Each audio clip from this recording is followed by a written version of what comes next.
Sige Alexa, pagbabasahin muna kita ha. Ito dapat mabasa mo siya.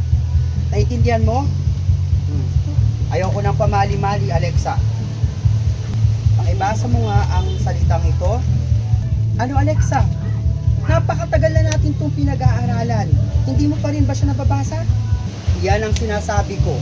Laro ng laro. Dapat kasi, hindi ka naglalaro pagdating hapon. Naintindihan mo, Alexa?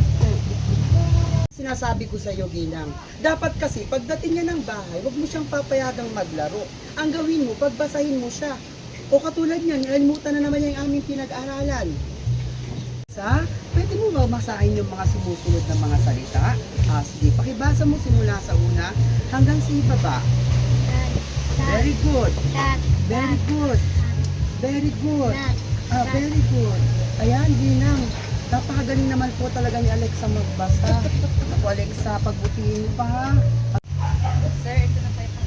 Ay, salamat po. Maraming salamat po. O, Alexa, mag-aral kang mabuti ha.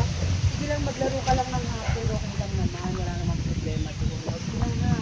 O, bye-bye, Alexa. Salamat.